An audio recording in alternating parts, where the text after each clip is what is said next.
Dear students, आज हम पढ़ेंगे सॉलिड स्टेट के टॉप 10 एमसीक्यूज।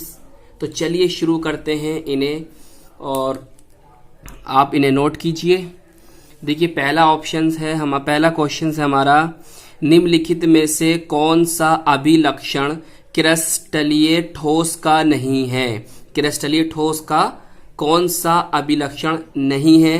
ए है निश्चित एवं अभिलक्षणिक संलग्न ऊष्मा, बी है समदेशिक प्रकृति, सी है संपूर्ण क्रिस्टल में अवयवी कणों की व्यवस्था का एक नियमित एवं पुनरावृत्त पैटर्न, डी है एक वास्तविक ठोस।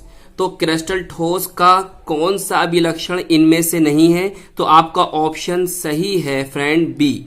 सही है, क्रिस्टल दोष समदेशिक आइसोट्रॉपिक नहीं होते हैं क्योंकि इनकी ऊष्मीय तथा प्रकाशिक गुण मतलब भौतिक गुण दिशा परिवर्तन पर परिवर्तित हो जाते हैं। तो ये विषम देशिक एंड आइसोट्रोपिक प्रकृति के होते हैं। तो आपने जाना कि जो क्रिस्टल ठोस होते हैं वो समदेशिक प्रकृति के आइसोट्रोपिक नेचर के नहीं होते हैं, जबकि ये होते हैं विषम देशिक प्रकृति एंड आइसोट्रोपिक नेचर के।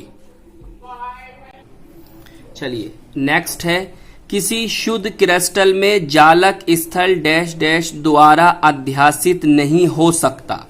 ऑप्शन है अणु, आयन, इलेक्ट्रॉन, परमाणु। तो इसका करेक्ट आंसर है सी, शुद्ध क्रिस्टल में मुक्त इलेक्ट्रॉन नहीं होते, इसलिए जालक स्थल द्वारा अध्यासित ऑक्यूपाइड नहीं हो सकता। क्लियर, ये भी समझ में आया। आइए अब चलते हैं नेक्स्ट।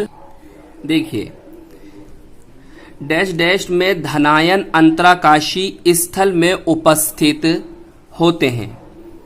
धनायन कहाँ उपस्थित होते हैं? अंतराकाशी स्थल में उपस्थित होते हैं, इंटरस्टिशियल साइट में उपस्थित होते हैं। ऑप्शन है फ्रैंकल दोष, बी ऑप्शन है शॉटकी दोष, सी है रिक्तिका दोष, डी है कोई नहीं।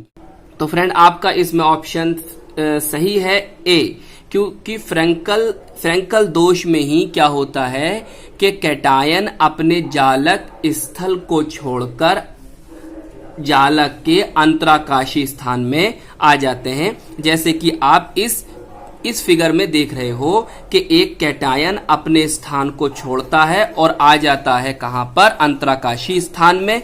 तो ऐसा डिफेक्ट, ऐसा दोष कहलाता है आपका फ्रैंकल दोष। देखिए कुछ बातें मैंने इसके बारे में लिखी भी हैं। देखिए फ्रैंकल दोष निम्न उप संयोजन संख्या कोऑर्डिनेशन वाले आयनिक क्रिस्टलों में तथा क्रिस्टल के धनायन एवं ऋणायन के आकार में बहुत अधिक अंतर होने पर होता है। इसमें सामान्यतः धनायन का आकार ऋणायन से छोटा होता है, जिसके कारण त्रिज्यानुपात का मान निम्न होता है। अतः धनायन जालक में अपने निश्चित स्थान को छोड़कर जालक के अंतराकाशी स्थल में चला जाता है। तो चलिए नेक्स्ट वाला देखिए।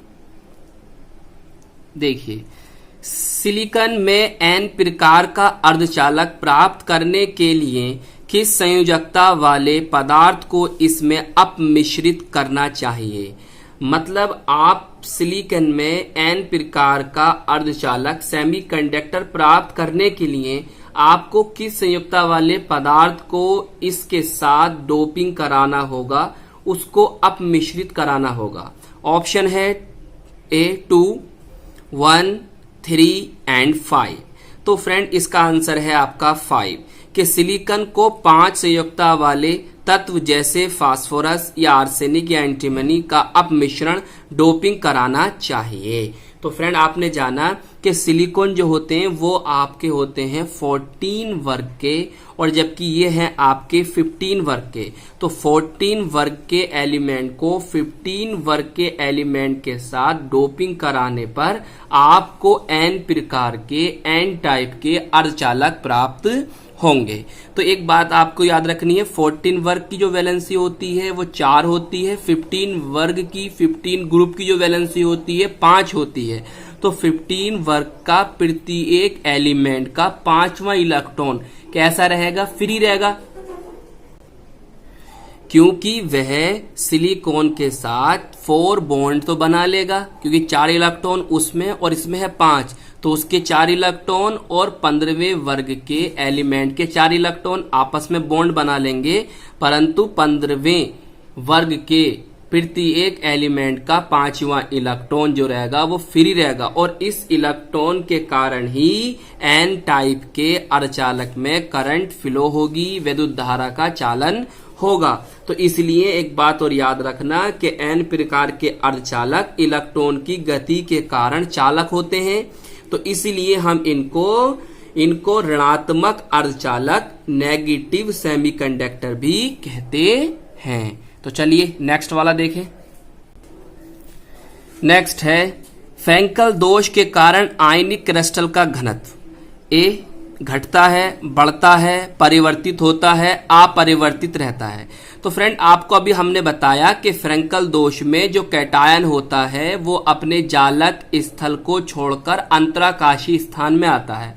रहता तो जालक के अंदर ही है, जालक के से बाहर तो नहीं जाता, जालक से विलुप्त तो नहीं होता, रहता जालक के अंदर ही है। तो इसलिए फ्रैंकल दोष में डेंसिटी पर, घनत्व पर कोई प्रभाव नहीं पड़ता है। तो इसलिए आपका ऑप्शन है डी, अपरिवर्तित रहता है। यह आप याद रखने हैं कि फ्रैंकल दोष के कारण आयनिक क्रिस्टल का घनत्व अपरिवर्तित रहता है, क्योंकि कैटायन अपने जालक स्थान को छोड़कर अंतराकाशी स्थान में आता है, रहता जालक के अंदर ही है, उससे बाहर नहीं जाता। चलिए नेक्स्ट वाला देखें।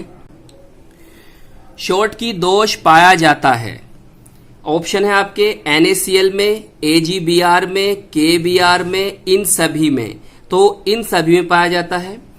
इन सभी में जो आपका ऑप्शन डी है वो इसका करेक्ट आंसर है। इन सभी में पाया जाता है। क्यों पाया जाता है इसे ध्यान करिए। शॉर्ट दोष उन आयनिक पदार्थों में पाया जाता है, आयनिक पदार्थों में पाया जाता है जिनमें धनायन, कैटायन और ऋणायन, एनायन लगभग समान आकार के होते हैं। तो फ्रैंकल में जो था कैटायन का साइज एनायन से छोटा होता है, जबकि शॉर्ट दोष में कैटायन और एनायन का साइज लगभग बराबर होता है। चलिए नेक्स्ट वाला देखें। बहुत मोस्ट इंपोर्टेंट क्वेश्चन है फ्रेंड, ये वाला ध्यान से पढ़ें इसे। फ्रैंकल तथा शॉर्ट दोनों ही दोष प्रदर्शित करने वाला यौगिक। कहने का मतलब यह है कि निम्नलिखित में से कौन सा कंपाउंड है, कौन सा यौगिक है कि जो फ्रैंकल और शॉर्ट दोनों प्रकार के दोष को, डिफेक्ट को प्रदर्शित करता है। ऑप्शन आपके NaCl, KCl, CaCl, AgBr। तो ऑप्शन करेक्ट है आपका सिल्वर ब्रोमाइड AgBr, कि जो फ्रैंकल और शॉर्ट दोनों प्रकार के दोष को प्रदर्शित करता है। चलिए नेक्स्ट वाला देखें। निम्नलिखित में से कौन सी त्रुटि क्रिस्टल के घनत्व को कम कर देती है? तो ऑप्शन है आपका शॉर्ट फ्रैंकल, अंतराकाशी, F केंद्र। तो फ्रेंड आप याद रखो यह है शॉर्ट दोष। आप जरा इसका फिगर देखें, इसमें आप देख रहे हो कि समान संख्या में कैटायन और एनायन, ऋणायन और धनायन अपने जालक स्थल को, अपने जालक बिंदु को, अपने जालक स्थान को छोड़कर चले गए हैं। तो वहां पर आपको कैटायन वॉइड और एनायन वॉइड दिखाई दे रही होंगी, और ये जो हैं अपने कैटायन और एनायन अपने जालक बिंदु को छोड़कर चले गए। जब वो अपने जालक बिंदु को छोड़कर वहां से चले जाएंगे तो इनका घनत्व क्या हो जाएगा? कम हो जाएगा। तो शॉर्ट दोष में क्रिस्टल की डेंसिटी कम हो जाती है। फ्रैंकल दोष में भी अभी आपने ऊपर पढ़ा ही था क्या होना है। क्लियर? आगे चलिए। आयनिक क्रिस्टल में एक धनायन एवं ऋणायन द्वारा स्थान छोड़ने पर निम्नलिखित त्रुटि उत्पन्न होती है। अभी बिल्कुल इससे ऊपर वाला क्वेश्चन आपको बताया कि जब एक कैटायन और एक एनायन अपने जालक स्थान को छोड़ देगा तो किस प्रकार की त्रुटि उत्पन्न होगी।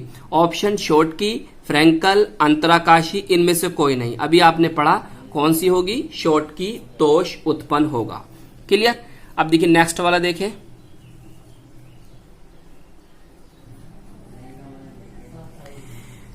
निम्न चित्र कौन से क्रिस्टल दोष को प्रदर्शित करता है? आपके पास ये क्रिस्टल है और ये कौन से दोष को प्रदर्शित कर रहा है? फ्रैंकल और शोटकी दोष को, शोटकी दोष को, अंतराकाशी दोष को और फ्रैंकल दोष को। तो फ्रेंड आप देखिए कि यहां पर आपका ऋणायन है तो यहां कैटायन होना चाहिए था। क्लियर? यहां कैटायन है तो यहां एनायन होना चाहिए था। यहां आपका कौन है? एनायन है तो यहां कैटायन होना चाहिए था। यहां कैटायन है तो यहां एनायन होना चाहिए था। तो कहने का मतलब यह है कि 2 कैटायन और 2 ही एनायन अपने जालक स्थान को छोड़कर चले गए हैं। तो जब समान संख्या में कैटायन और एनायन अपने जालक स्थान को छोड़कर चले जाते हैं या जालक स्थान से विलुप्त हो जाते हैं या जालक स्थान से हट जाते हैं, तो जो दोष उत्पन्न होता है हम उसको शोटकी दोष कहते हैं। तो आपका ऑप्शन बी यहां से ठीक है, शोटकी दोष यहां पर क्या होगा? प्रदर्शित करेगा ये क्रिस्टल। डियर स्टूडेंट्स, ये थे आपके टॉप मोस्ट 10 MCQs।